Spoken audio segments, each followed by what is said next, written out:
A lady went into a very busy butcher shop. She saw dozens of dressed chicken hanging there. She went there, lifted a leg and smelled, lifted another leg and smelled, lifted a wing and smelled. Like this she went on from chicken to chicken. Then the butcher came and tapped her on the shoulder and said, "Ma'am, could you pass a test like that?"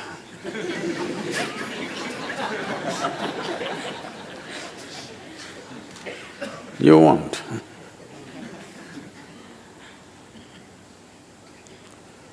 So don't go about smelling around, what's wrong with this guy, what's wrong with her, what's wrong with him, what's wrong with her, what's wrong with him.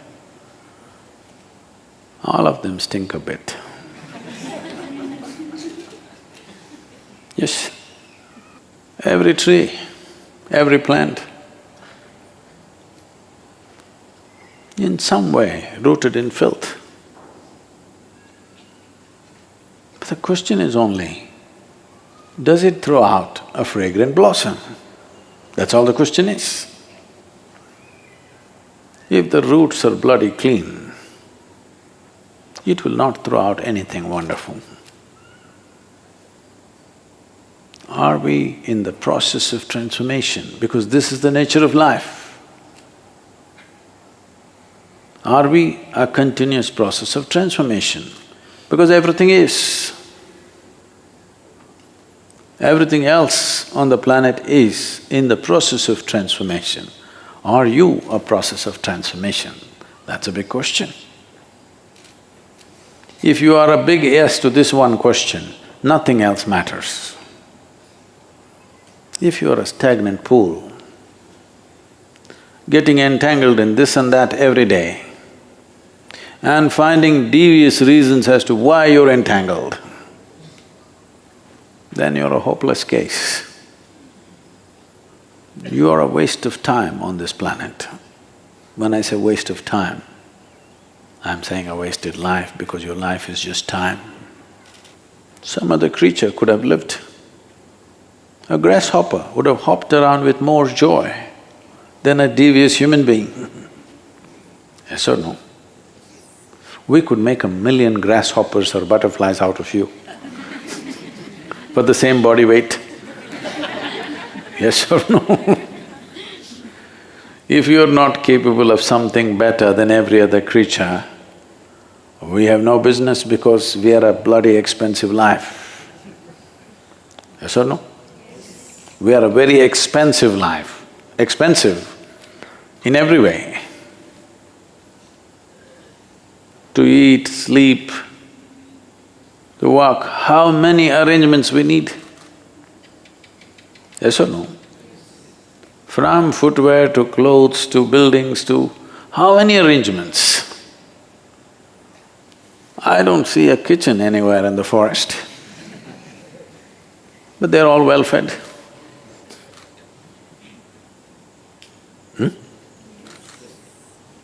Now did you see the elephant walking with shoes?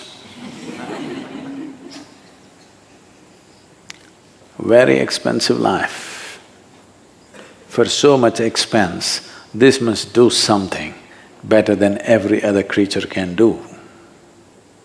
We as a species, as a human race, have done many terrible things, many wonderful things also. But for every wonderful thing we do, we have at least one terrible thing to show, if not more. Spiritual process means just this, that every day you keep subtracting your terrible things. A terrible thought, a terrible emotion, a terrible word, a terrible action, every day, one a day. You'll be doing great in a month or two. Am I underestimating you?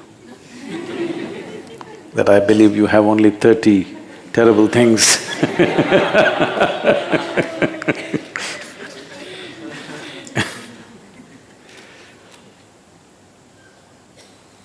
The most terrible thing about human beings is that they're so busy with their own stuff, they don't feel the pain and suffering and what other life is going through. Not sensitive. Not being sensitive is the most terrible crime, because if we were sensitive, not ego-sensitive, life-sensitive, if we were life-sensitive, everything that we can do, we would anyway do. What we cannot do, what to do? We can't do, that's all. But what we can do would happen.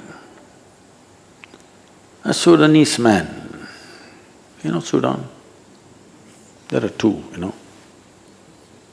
Hello? There are two Sudans.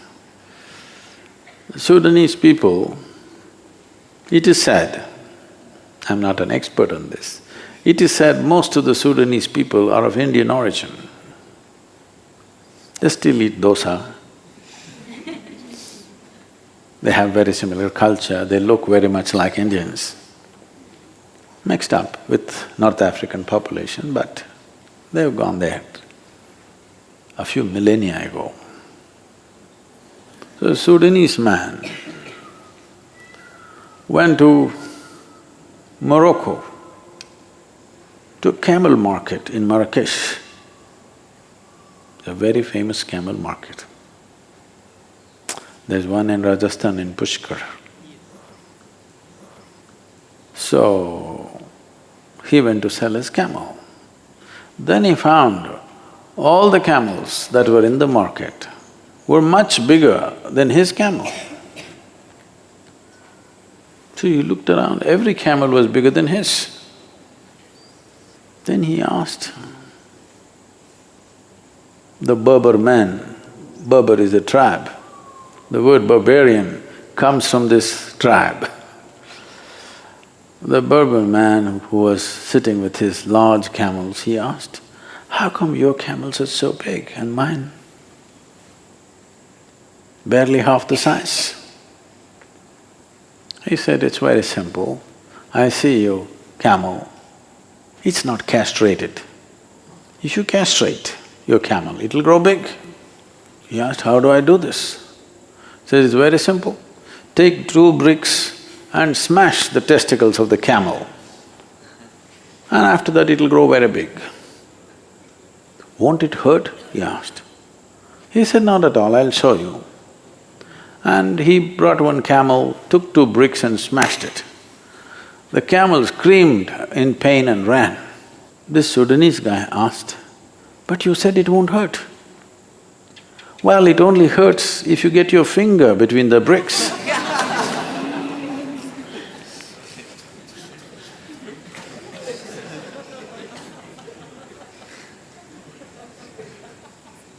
You're very sensitive to what happens to you, barely sensitive to what happens to everything else. In this condition,